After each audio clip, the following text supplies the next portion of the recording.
Levítico 20, o culto, aliás, a santificação e a vida e os relacionamentos.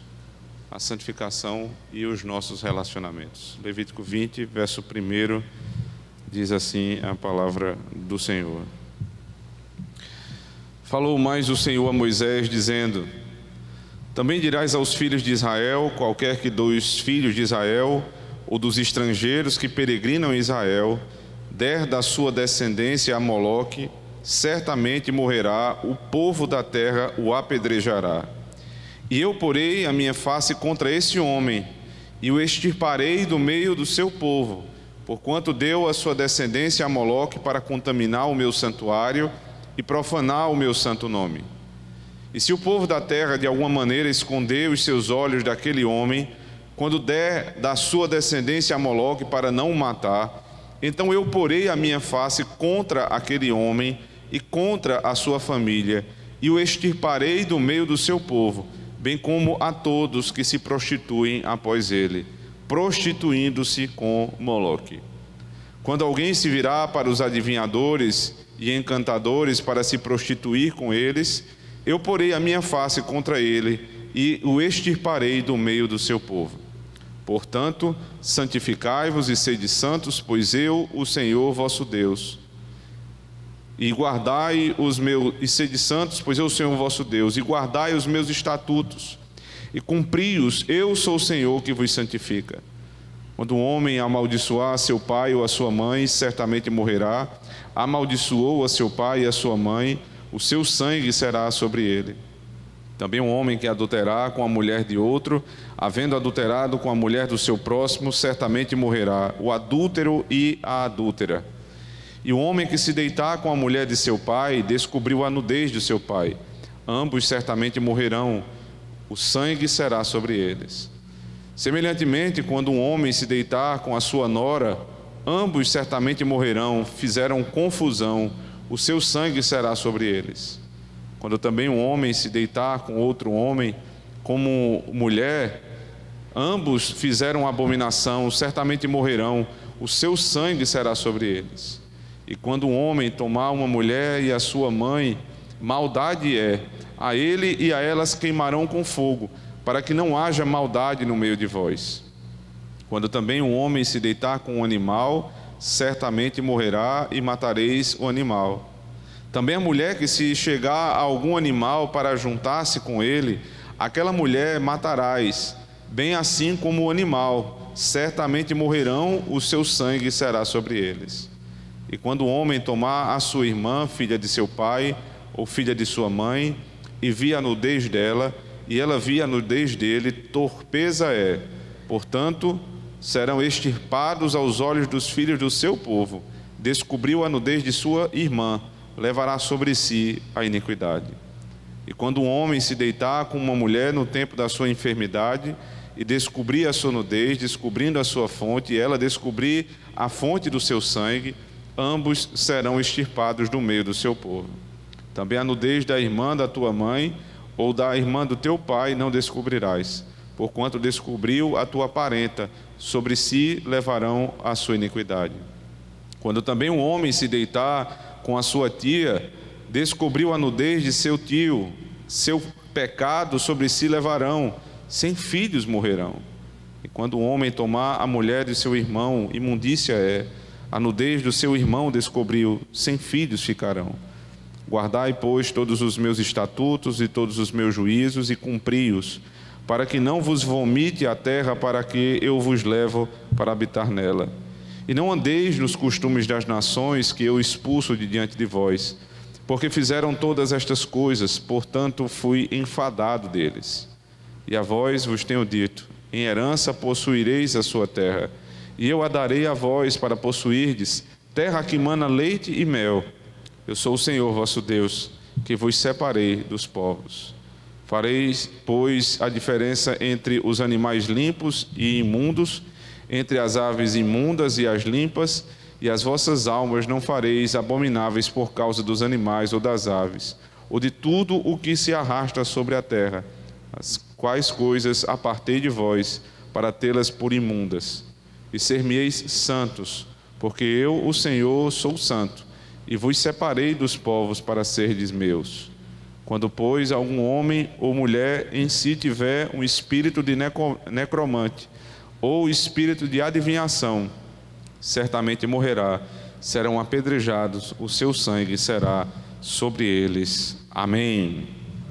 Vamos orar ao Senhor mais uma vez, irmãos.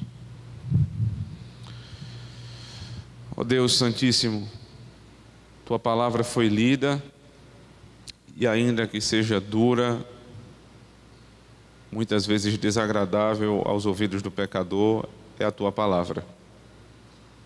E nós rogamos a Ti, ó Senhor, assim como Tu fizestes ontem e hoje pela manhã, fale conosco, Deus. As nossas famílias precisam do Senhor, a Tua igreja precisa do Senhor, e tudo o que temos é a esperança do Senhor falar conosco por meio do Teu servo. Portanto, usa-me, Senhor, de acordo com a Tua palavra, para revelar Cristo, Teu Filho, a esse povo. E assim, Senhor Deus, possamos sair daqui mais edificados, santificados, e também, Senhor Deus, mais instruídos para fazer a Tua vontade na nossa casa e na Tua casa, Senhor. É o que nós Te pedimos em Cristo, o nosso Senhor. Amém. Eu não sei se um dia você já parou para pensar nisso, mas os dois maiores bens que você tem na sua vida são a tua família e a tua igreja. A tua casa e a tua fé. As pessoas com que você mora, as pessoas do mesmo sangue que você tem, e as pessoas que são unidas a você pelo sangue do Cordeiro.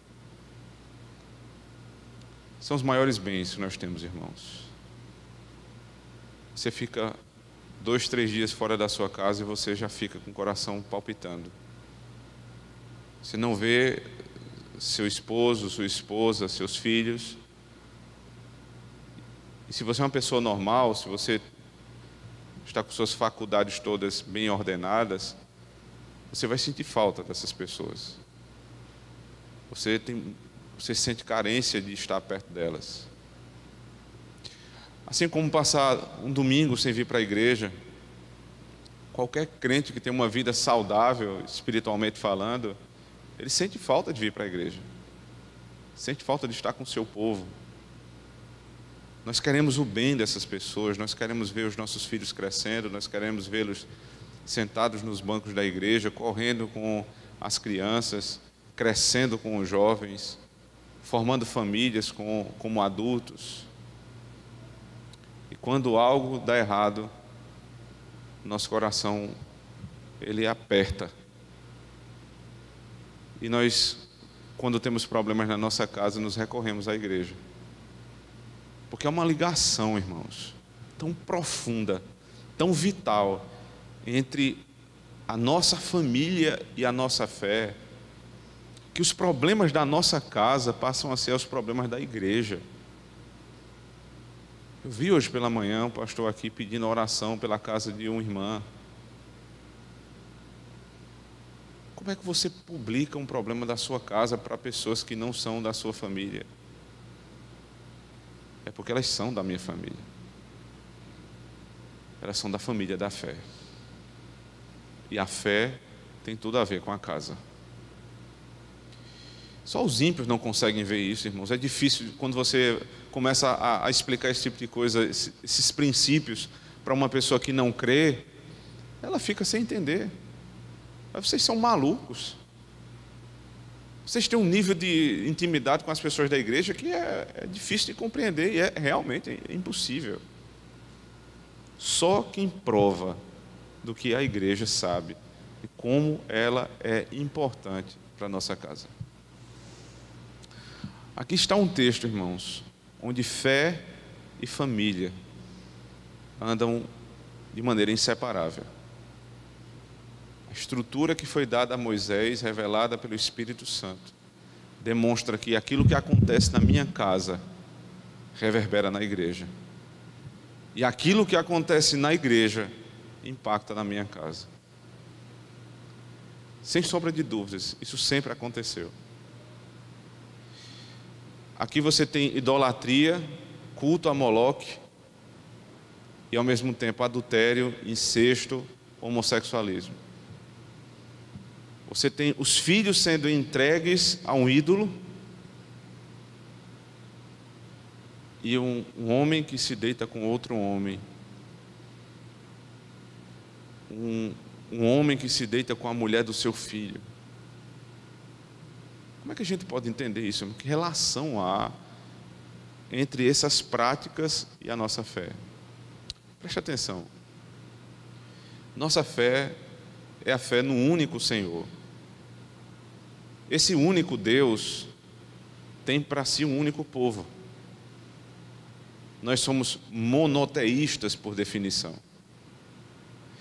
E esse Deus, quando Ele resolve se revelar, Ele diz que Ele é o marido e nós somos a sua esposa. Deus não tem duas esposas, Ele tem uma esposa. A igreja não tem dois maridos, ela tem um marido. A relação monoteísta que me leva à monogamia.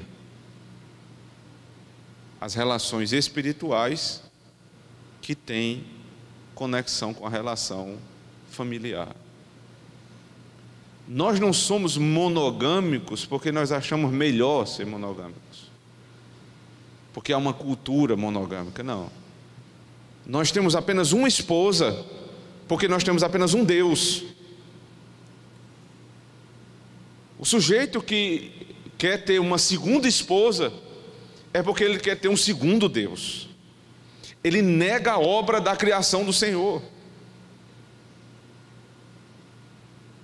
É por isso também que alguém que deseja se deitar com outro homem, um homem que se deita com outro homem, isso é antinatural, porque na obra da criação Deus fez um homem, e quando Ele disse que não era bom o homem estar só, Ele não fez um outro homem, Ele fez uma mulher. Se você voltar comigo para Gênesis capítulo 2, por favor, abra sua Bíblia.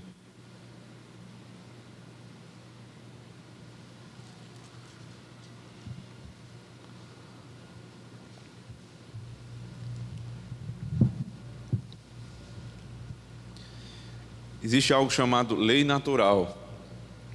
Isso quer dizer o seguinte: aquilo que Deus faz e o modo como Ele faz passa a ser lei, ainda que a lei não esteja prescrita ainda.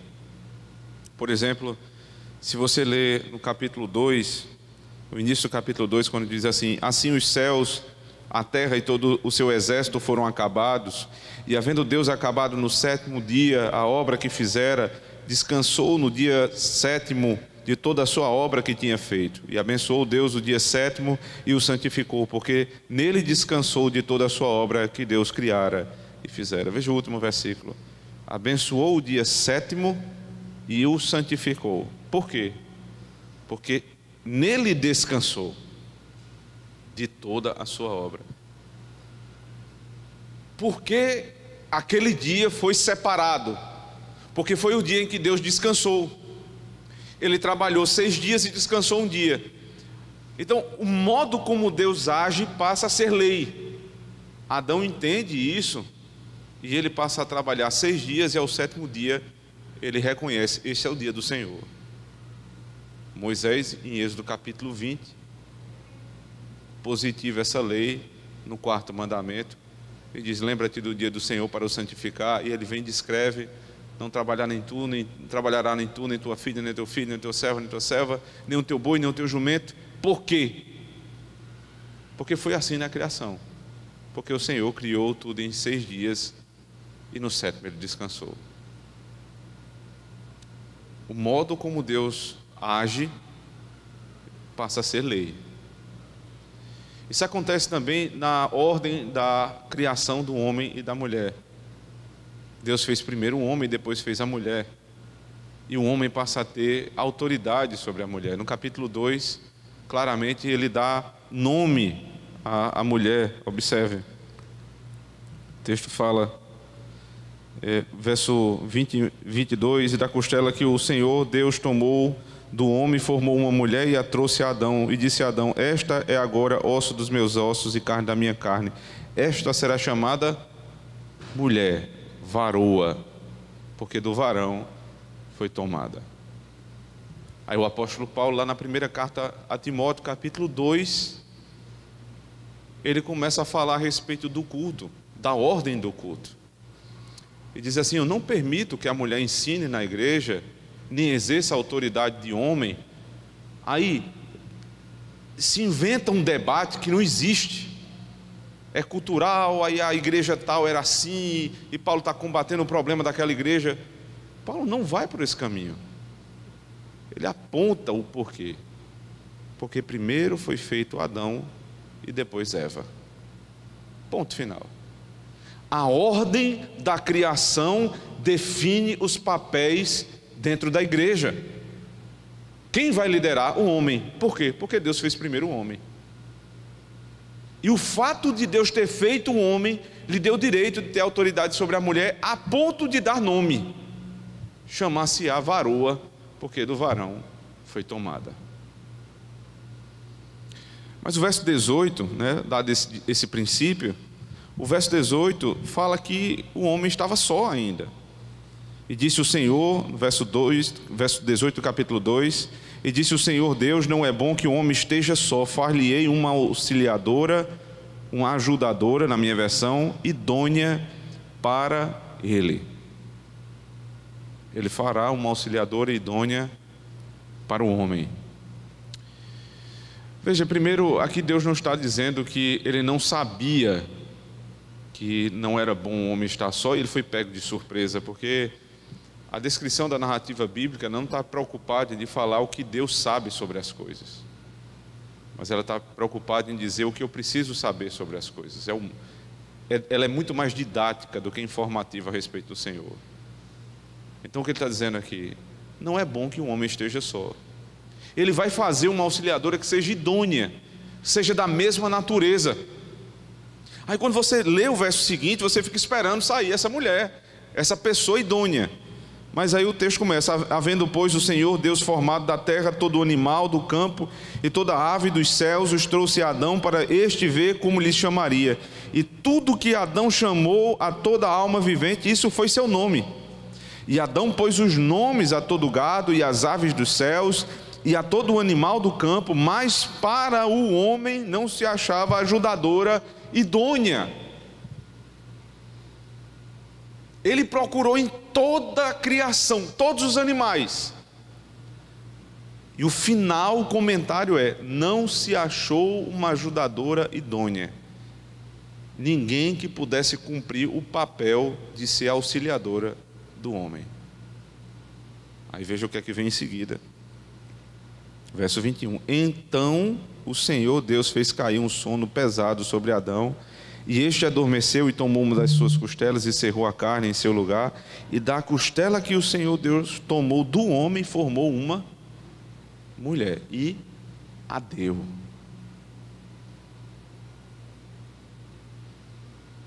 Aí Levítico 20 diz que se deitar com um animal é abominação ao Senhor. Não é uma questão cultural. Não é questão de tolerância à zoofilia. É uma questão de fé. Porque Deus fez um homem e uma mulher, um homem não pode se deitar com um animal. Não é idôneo. Segundo lugar, quantas mulheres ele fez para um homem? Ele fez uma mulher para um homem. O casamento então é monogâmico. Ele é dentro da mesma espécie e monogâmico. Ele precisa ser conforme a criação do Senhor. Então a discussão a respeito de Levítico 20, sobre todos aqueles casos, são 13 casos que vão ser citados ali, diz respeito não somente a uma questão do Antigo Testamento, uma lei retrógrada, Porque se passou o Levítico 20 nesses termos, passou também a obra da criação. Porque aquela lei não está fundamentada em princípios passageiros, na maioria dos pontos. Ela está fundamentada na obra da criação. E ela quer nos dizer algo em princípio. Primeiro, o que Deus faz é lei. Segundo, o modo como Deus constrói nossa família, não deve ser chamada de família tradicional. Isso é um erro nosso. A gente acaba perdendo o debate a respeito desses temas já na linguagem. Porque aí quando você assume que nós temos uma família tradicional que defendemos, aí acabou. Porque se é tradicional, as tradições mudam conforme o passar do tempo. Aí você já perdeu o debate para o ímpio. Nós não temos uma família tradicional, nós temos uma família natural.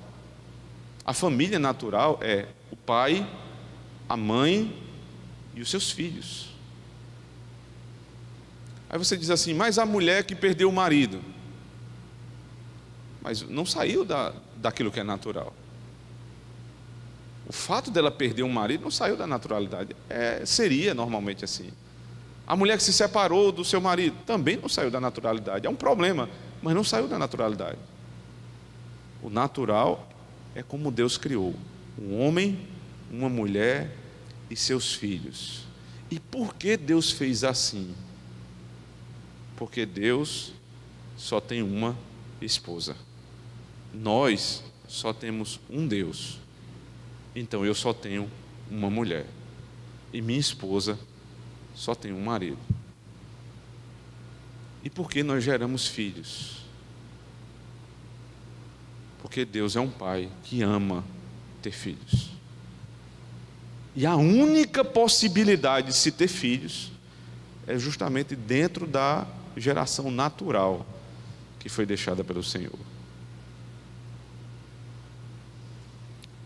Os nossos maiores bens são os nossos filhos, irmãos, e a nossa esposa. Mas você não tem como salvar os teus filhos, senão por meio de uma vida espiritual forte, consistente. Porque os pecados espirituais, eles acabam sendo trazidos para a nossa casa. Volte comigo lá para Levítico capítulo 20, por favor. Agora é mais fácil você compreender a estrutura do texto. Porque do verso 1 do capítulo 20 até o verso 6, nós temos aqui o tratamento da idolatria. Preste atenção. Do 1 ao 6, a idolatria. O verso 7, há um chamado à santificação. Portanto, santificai e sede santos, porque eu sou o Senhor vosso Deus. Aí ele começa a tratar dos casos específicos da quebra dos mandamentos. Pecado contra a família, idolatria, chamada à santificação, pecados contra a família. E isso passa por todo o capítulo do verso 9 e vai até o verso 22, onde há um segundo chamado à santificação, passando o verso 22, verso 23, 24, 25, 26.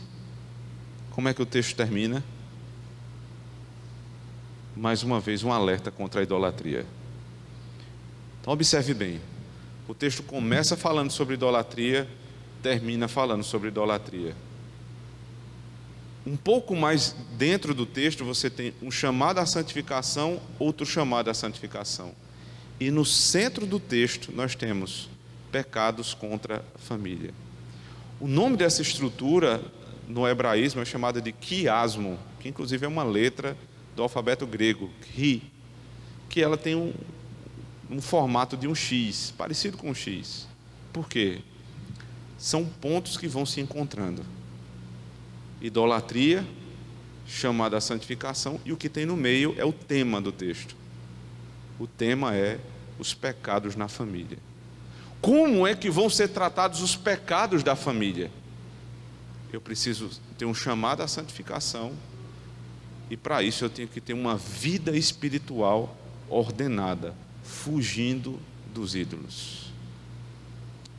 Essa estrutura foi dada por Deus a Moisés para nos falar sobre a nossa casa, para que nós possamos santificar os nossos relacionamentos. Agora nós podemos entrar no texto, irmãos, a partir do verso 1, nesse tratamento inicial a respeito da idolatria. Observe, verso 1. Falou mais o Senhor a Moisés, dizendo: também dirás aos filhos de Israel: qualquer que dos filhos de Israel ou dos estrangeiros que peregrinam em Israel der da sua descendência a Moloque, certamente morrerá. O povo da terra o apedrejará. Interessante isso, porque os capítulos 18 e 19, se você puder ler depois em casa, você vai perceber que vários pecados que estão sendo tratados aqui já foram tratados lá. Só que lá você tem só a estrutura da lei, mas não tem as punições. Agora você tem a explicação do porquê esses pecados são pecados, porque afrontam o ser de Deus, de acordo com o que eu acabei de explicar nos princípios iniciais. E não somente isso, você tem as punições do pecado. E a punição é severa: apedrejamento, sentença de morte. E você nunca pode pensar, irmãos, que quando Deus matava no Antigo Testamento, Ele estava quebrando, por exemplo, o 6º mandamento: não matarás. Se eu matar alguém, na maioria dos casos, eu quebrarei o 6º mandamento, porque eu não tenho direito à vida. Nem a minha própria é minha de verdade, é do Senhor, e Ele me deu para que eu possa administrá-la. Mas quando o Senhor tomava a vida de alguém, Ele não pode ser acusado da quebra do mandamento, porque a vida é dele. Ele dá e Ele toma quando Ele quer. É por isso que textos assim, irmãos, que falam a respeito da pena capital, precisam ser observados de acordo com a perspectiva correta. O Senhor é Senhor da vida, Ele dá e Ele toma. Quem aprendeu muito bem isso foi Jó. Ele disse: o Senhor deu, o Senhor tomou, bendito seja o nome do Senhor. É assim que nós devemos olhar para a nossa vida, é do Senhor. A vida dos nossos filhos é do Senhor, e Ele dá e Ele toma a hora que Ele quer. Mas por que Ele está tomando aqui?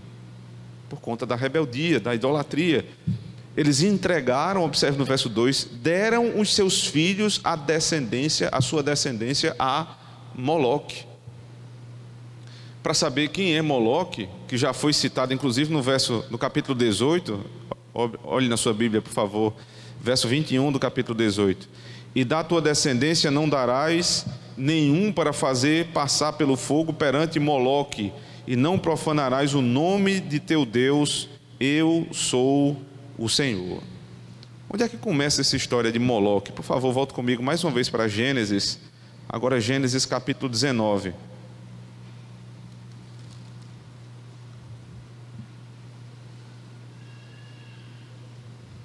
Os irmãos devem conhecer bem a história de Ló, quando ficou somente com suas filhas. E aqui há um caso de incesto. Veja, verso 30, capítulo 19, verso 30. E subiu Ló de Zoar e habitou no monte, e as suas 2 filhas com ele, porque temia habitar em Zoar. E habitou numa caverna, ele e as suas 2 filhas.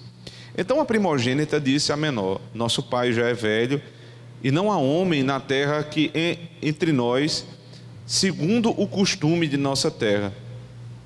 Vem, demos de beber vinho a nosso pai e deitemo-nos com ele, para que em vida conservemos a descendência de nosso pai. E deram de beber vinho a seu pai naquela noite, e veio a primogênita e deitou-se com seu pai, e não sentiu ele quando ela se deitou, nem quando se levantou. E sucedeu no outro dia que a primogênita disse à menor: vês aqui, eu já ontem à noite me deitei com meu pai, demos-lhe de beber vinho também esta noite, e então entra tu, deita-te com ele, para que em vida conservemos a descendência de nosso pai.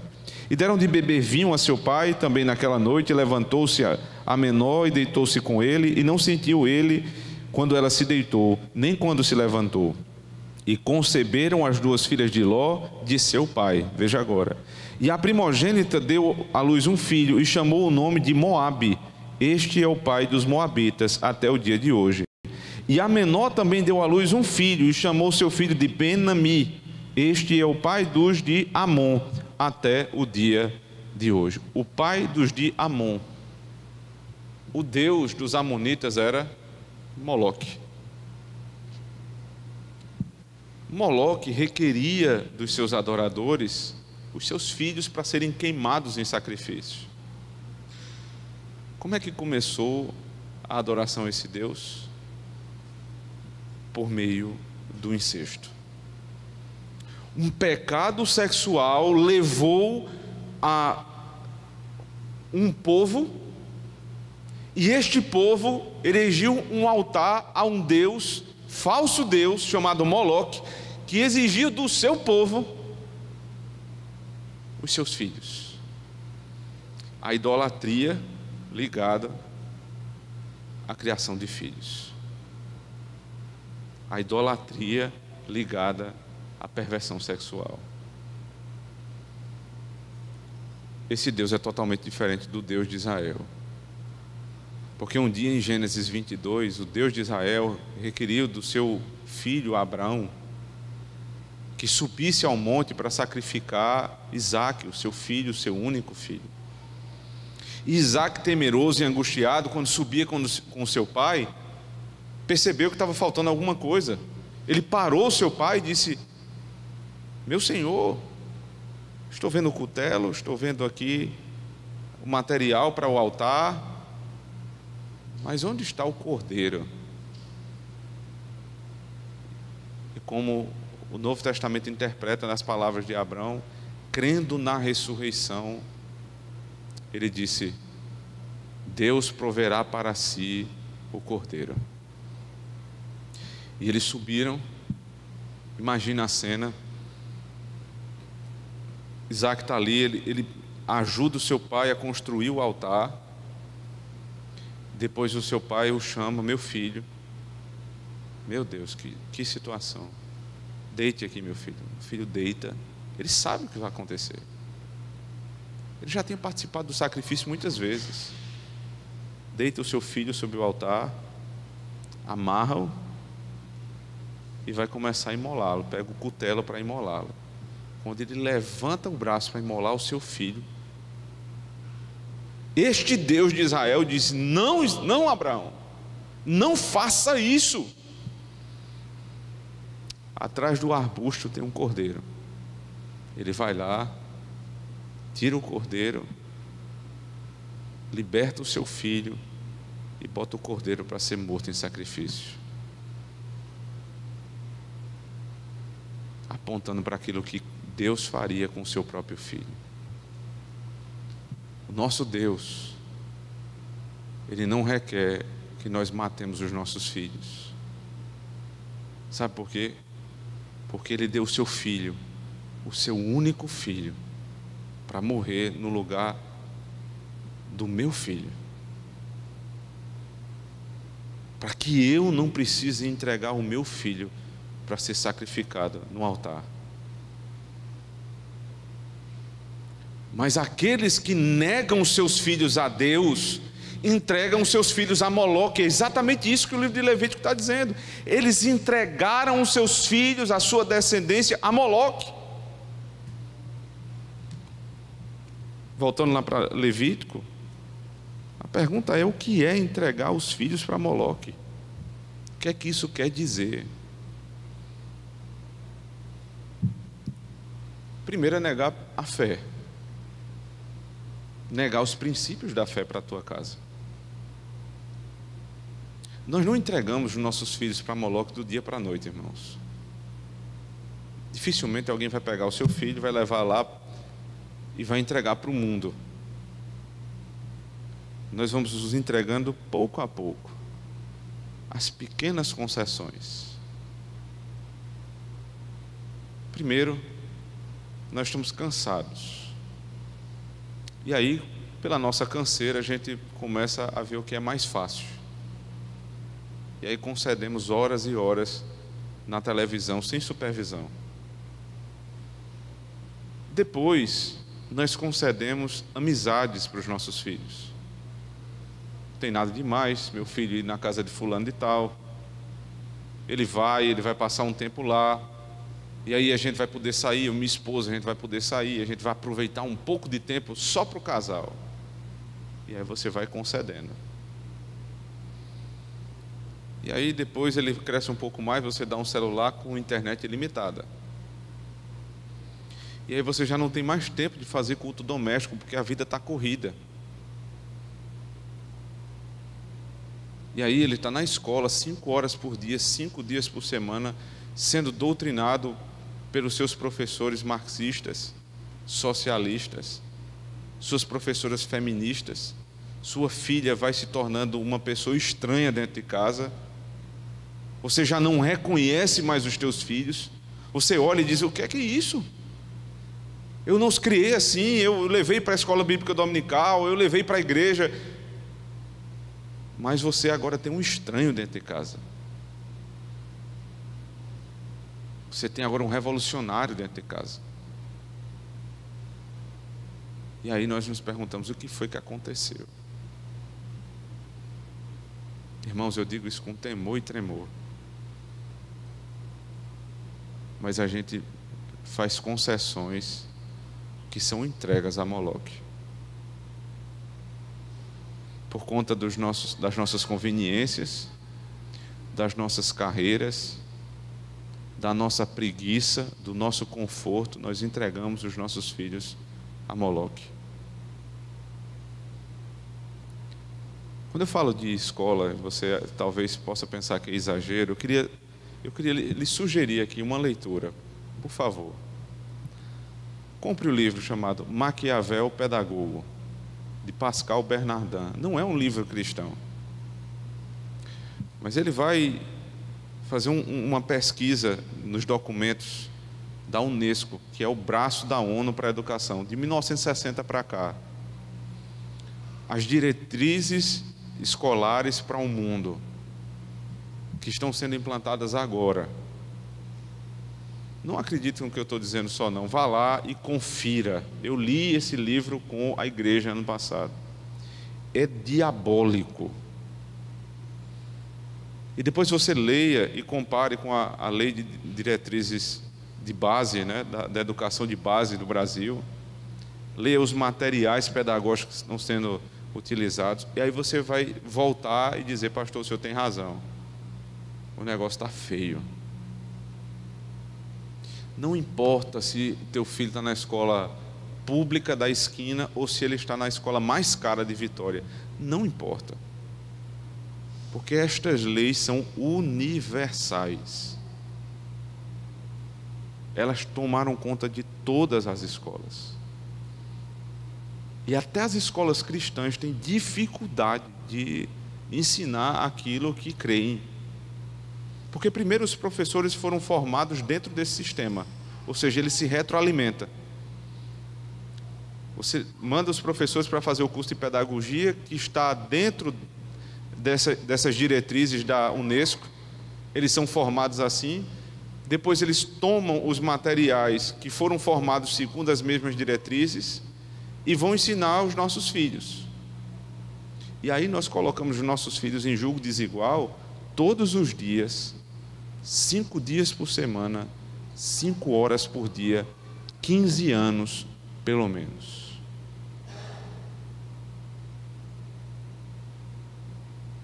A conta chega. E a conta é pesada.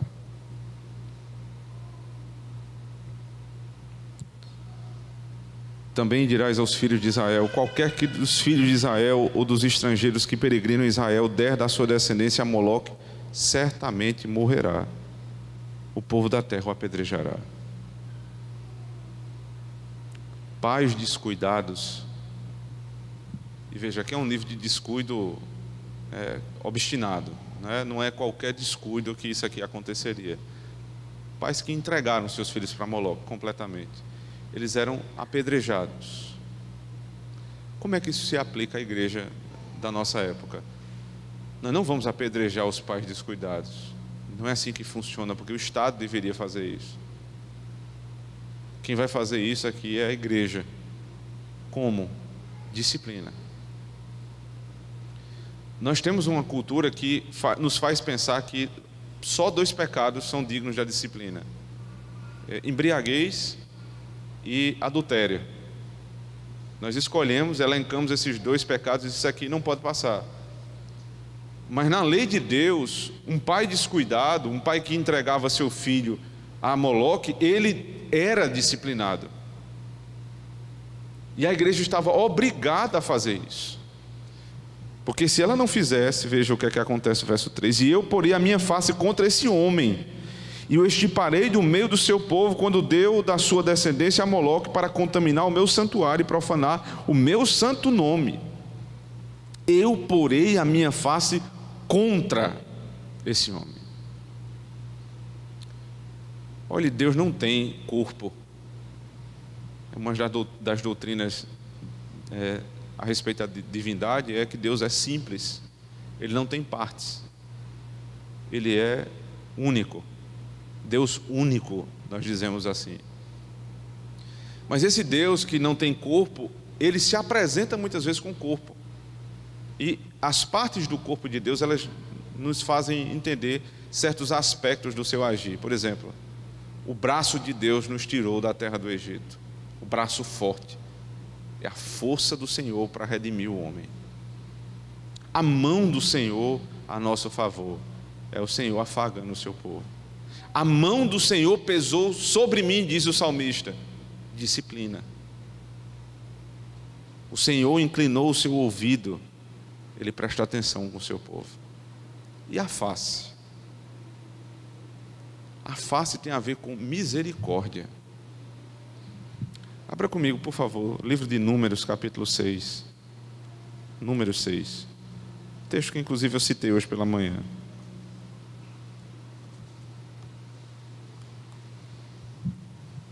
Chamada bênção arônica. Verso 22. E falou o Senhor a Moisés, dizendo, 23. Fala a Arão e a seus filhos, dizendo: assim abençoareis os filhos de Israel, dizendo-lhes: o Senhor te abençoe e te guarde. O Senhor faça resplandecer o seu rosto sobre ti e tenha misericórdia de ti.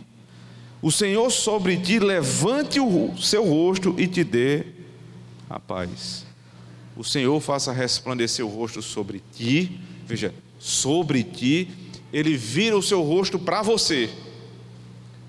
Ele faz resplandecer a glória dele sobre você e te dê misericórdia. É como se Deus estivesse olhando para outro lado. E aí, quando você entrega o sacrifício do cordeiro, ele se volta para você e age com misericórdia para você. Só que com um homem obstinado que deixou o seu filho ser entregue a Moloque, o texto de Levítico diz: ele vai virar o rosto contra você. Se virar a favor é misericórdia, virar contra é juízo. Ele está contra os pais desleixados. Meus irmãos, eu não sei vocês, mas eu leio um texto desse, eu me tremo todo. Porque eu posso ser um. E Deus pode ser que Ele retire a sua misericórdia de sobre mim e coloque o seu juízo. Como Ele vai exercer esse juízo?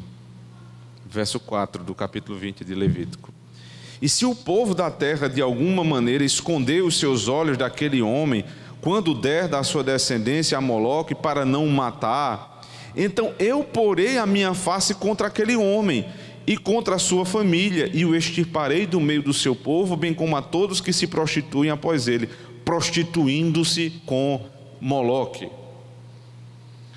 Ou seja, se os sacerdotes não apedrejassem, não julgassem o caso e definissem a sentença de apedrejamento, Deus disse: se eles não fizerem, eu vou lá e mato. Eu vou acabar com eles e com a família deles. Aí vocês perguntam: mas por quê? Por que Deus faz isso, irmãos? Porque Deus ama a igreja.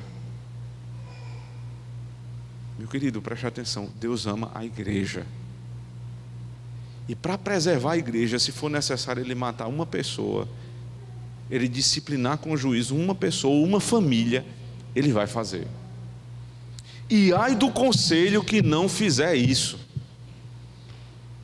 Porque pensando que é bom, pensando que não, nós estamos aqui preservando a paz da igreja. Não existe paz quando no nosso meio há a perversão, irmãos. Reconhecida, o caso é público, todo mundo está sabendo e ninguém faz nada. O apóstolo Paulo diz: como é que vocês sabem disso e não fazem nada lá aos Coríntios? Ele diz: nem no mundo isso aconteceria e ficaria impune. Como é que isso pode acontecer dentro da igreja? Ele diz: o meu espírito, juntamente com o nome do Senhor que me deu autoridade, e a igreja, é preciso que vocês façam isso unidos e retirem do vosso meio aquele que tamanho mal cometeu. Porque senão Deus vai cair sobre a congregação inteira. O pecado de um, se não for tratado, reverbera na igreja inteira.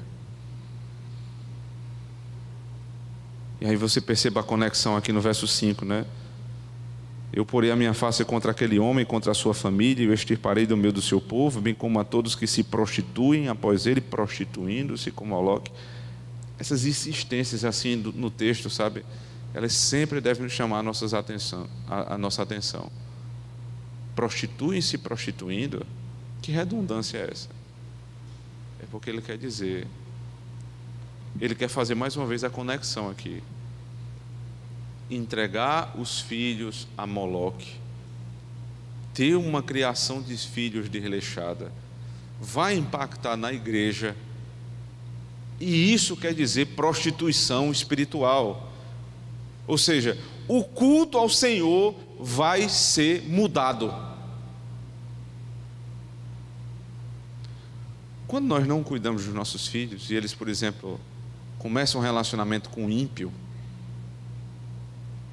e aí o filho de um começa a namorar com um ímpio, o filho do outro começa a namorar com um ímpio, e aí você tem 3, 4 casais mistos dentro da igreja.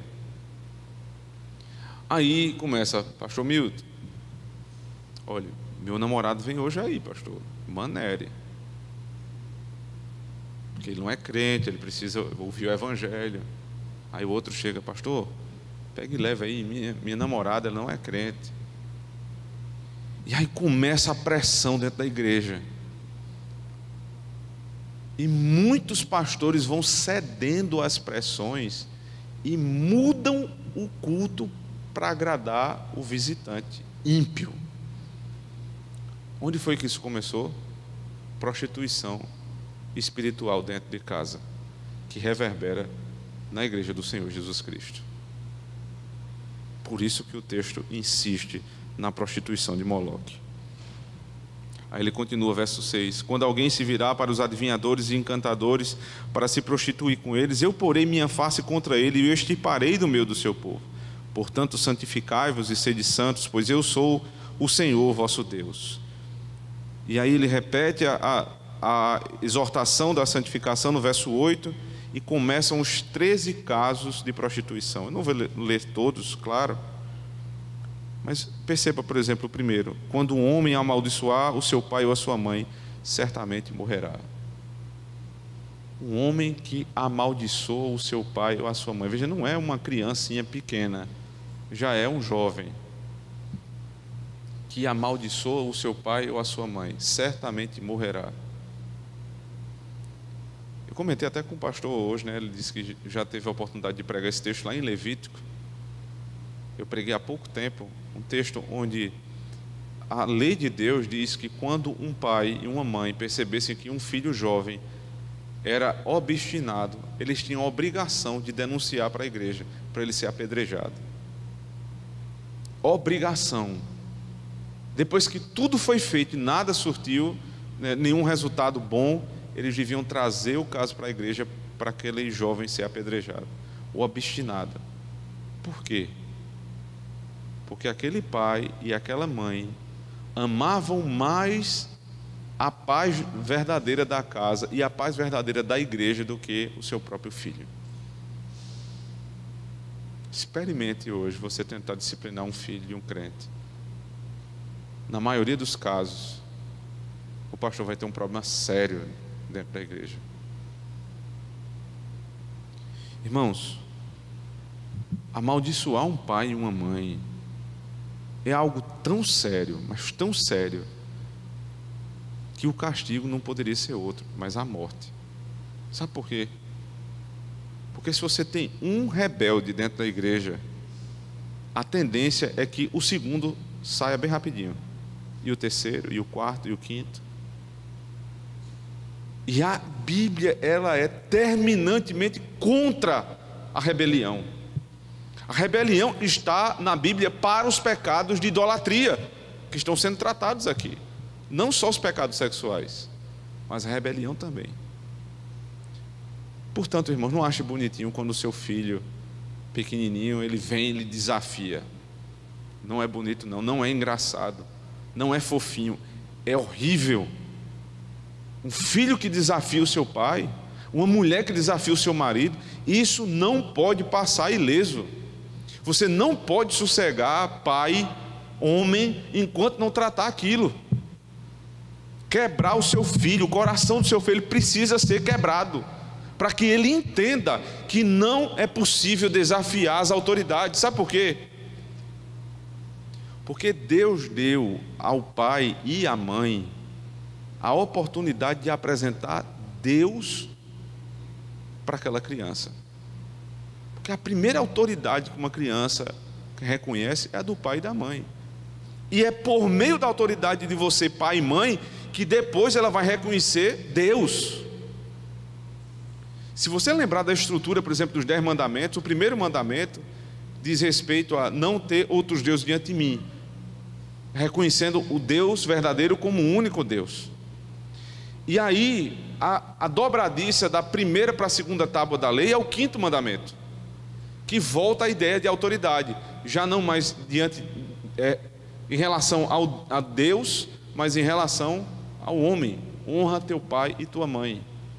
Então, por que o 5º mandamento é o 5º mandamento?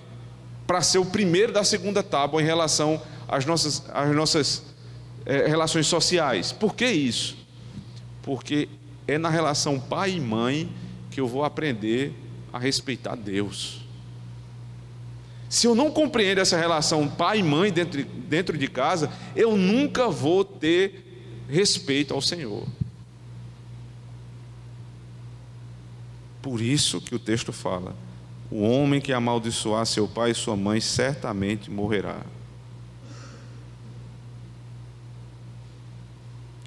O segundo caso que eu vou tentar tratar aqui para partirmos para o fim é a relação que a gente faz de gravidade para alguns mandamentos e nós nem percebemos que esse mandamento ele tem outras implicações práticas. Por exemplo, verso 10: também o homem que adulterar com a mulher de outro, havendo adulterado com a mulher do seu próximo, certamente morrerá, o adúltero e a adúltera. O homem que se deitar com a mulher do seu pai e descobrir a nudez do seu pai, ambos certamente morrerão. Aí vem a nora, no verso 12, e no verso 13: quando também um homem se deitar com outro homem, com mulher, ambos fizeram abominação, certamente morrerão, o seu sangue será sobre eles. Nós fazemos muito caso do verso 13, e devemos fazer. O homossexualismo é abominável diante do Senhor, porque é antinatural. Mas vocês perceberam que a mesma punição para o homossexual era dada para o adúltero? E por que a gente acha que adultério é uma coisa menor do que o homossexualismo? Eu sei, é uma aberração a homossexualidade, é uma coisa absurda, porque é fora da natureza. Mas a punição que era dada na lei do Senhor era a mesma para o adúltero ou para o homossexual. Então, o adultério, irmãos, ele precisa ser tratado com muita severidade na igreja, com misericórdia para aquele que se arrependeu, claro, mas com muita severidade. Porque se o Estado estivesse colocando em prática a lei do Senhor, aquela pessoa deveria estar morta. Como é que a igreja passa a mão no adúltero? É impossível. E aí, depois de todos os 13 casos, até o verso 21, nós retomamos agora no verso 25, quando diz assim: fareis, pois, diferença entre os animais limpos e imundos, e entre as aves imundas e as limpas. E as vossas almas não fareis abomináveis por causa dos animais, ou das aves, ou de tudo o que se arrasta sobre a terra, as quais coisas a partir de vós para sê-las por imundas.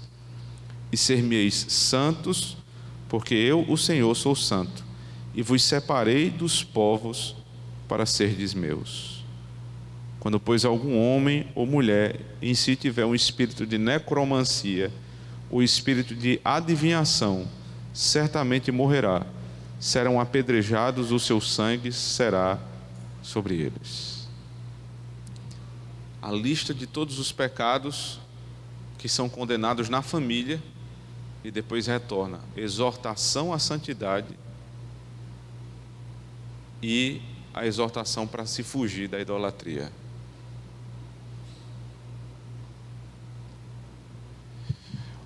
Pouco tempo, não faz muito tempo que eu ouvi essa frase, o Dr. John MacArthur. Ele diz assim: a heresia, e a apostasia, elas vêm montadas no lombo da tolerância. A heresia e a apostasia vêm montadas no lombo da tolerância. É uma frase que pode resumir o problema da nossa época. Porque as nossas famílias estão como estão, irmãos. Porque os números de separações entre os crentes são praticamente os mesmos dos ímpios. Porque os números das pessoas no terceiro, quarto, quinto casamento dentro da igreja quase não diferem mais dos de fora da igreja. Porque os nossos filhos têm pensamentos tão mundanos. Porque eles amam tanto as coisas desse mundo, os artistas desse mundo, as modas desse mundo, o corte de cabelo das pessoas desse mundo, e eles não têm tanto apreço assim pelas coisas de Deus. Por que isso acontece? Porque a apostasia dos nossos filhos, as heresias que entram na igreja, elas estão vindo montadas num princípio chamado tolerância. Nós precisamos ter tolerância com os homossexuais, tolerância com o adulto, tolerância. Veja, é claro, é só um sujeito muito louco é que vai ser intolerante com o pecado dos outros, em um sentido. É a tolerância para a misericórdia. Se a pessoa se arrepende, nós vamos tolerar, que ele é um pecador arrependido, e vamos tentar ajudá-lo. Mas se o sujeito permanece no pecado, defende o pecado, levanta o dedo e riste das autoridades da igreja para defender o pecado, para dizer que vai continuar assim, nós vamos tolerar? Tolerar nada. Nós vamos puni-los, e severamente, com todas as armas que a igreja tem. Sabe para quê, meu irmão? Para proteger vocês. O trabalho dos pastores é proteger as ovelhas, não afagar os lobos. E não existe pastor protegendo ovelhas e fazendo amizade com lobo. Isso não é tolerância, não. Isso é baixar a cabeça para o mundo. Isso é deixar entrar a heresia e a apostasia dentro da igreja e não amar sua família. Porque se este púlpito aqui não continuar fiel como ele é, sabe qual é o problema? A sua casa vai desmoronar. Nós não temos, infelizmente, não temos esse pensamento pactual verdadeiro. A gente aprendeu teologia do pacto para deixar lá, para deixar na biblioteca da nossa casa. Mas não aprendemos teologia do pacto para dizer assim: se minha igreja desandar, minha casa está perdida. Quando o negócio vai mal aqui, meu irmão, não acho que vai bem na sua casa, não. Sua casa pode demorar um pouquinho, mas vai chegar lá. É por isso que eu vou repetir o que eu disse hoje de manhã. Ore pelo conselho dessa igreja. Ore pelos seus presbíteros. Honre os seus guias, irmãos. Esses homens carregam dia e noite um peso que vocês não têm noção. Mas não ore só, não. Hajam. Primeiro cuidando da sua casa. Porque a nossa mania, né, o nosso hábito mais forte é tratar dos problemas do mundo, né? Então a gente está preocupado porque a lei que está passando no Congresso Nacional vai mudar, né, o que vai ser ensinado na sala de aula, e vai mudar a liberdade do pastor pregar. A gente fica pensando nessas coisas, e nós devemos pensar. Mas dentro da nossa casa, a gente está contra o esquerdismo aí no Congresso Nacional, e a gente está criando um militante de esquerda dentro de casa, um revolucionário. Sabe como? Ele termina de almoçar e não bota o prato lá na pia. Não arruma a cama. Não faz as atividades de casa. É irresponsável. É uma pessoa que ama o ócio, ficar de perna para cima. Um homem que já é um rapaz e não trabalha. Uma mulher que não ajuda a mãe na lida doméstica. Mas nós estamos preocupados com os deputados federais.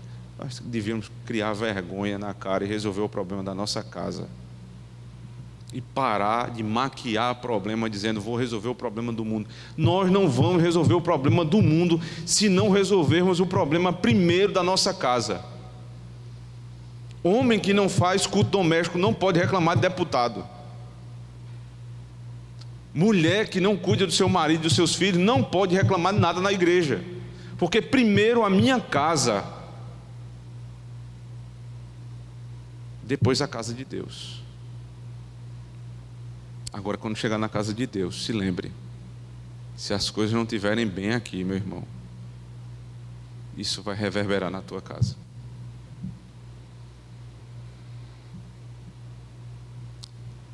Lembre disso.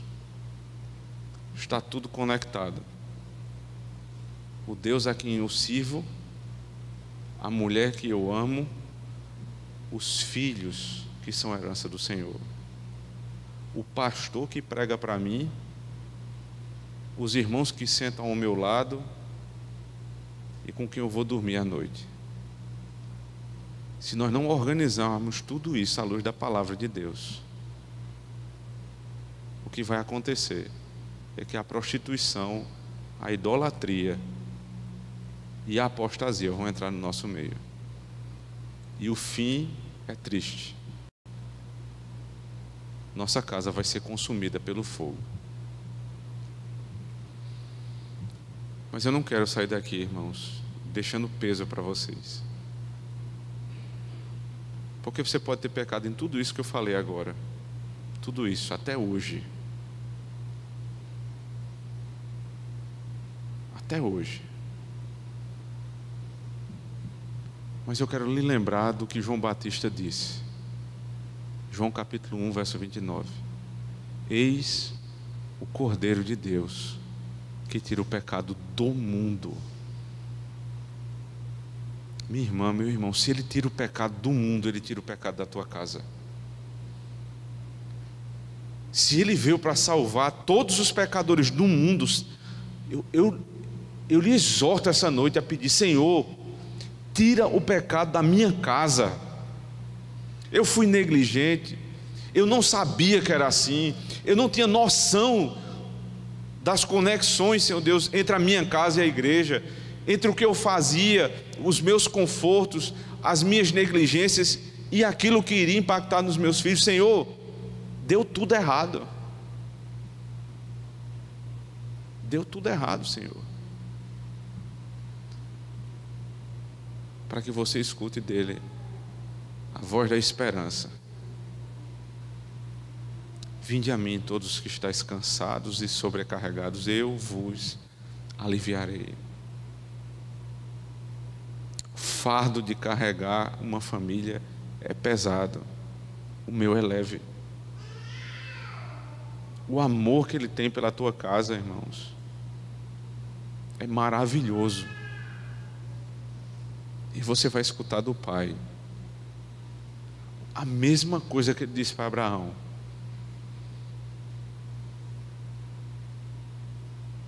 você não vai matar seu filho, eu não vou deixar a tua casa se acabar. Toma o cordeiro e coloca no lugar do teu filho. Ele está se perdendo, coloca o cordeiro no lugar do teu filho. Coloca o cordeiro no lugar da tua esposa, do teu marido. Porque o cordeiro de Deus tira o pecado do mundo e tira o pecado da nossa casa. Deus tenha misericórdia de nós, irmãos, e das nossas famílias. Amém.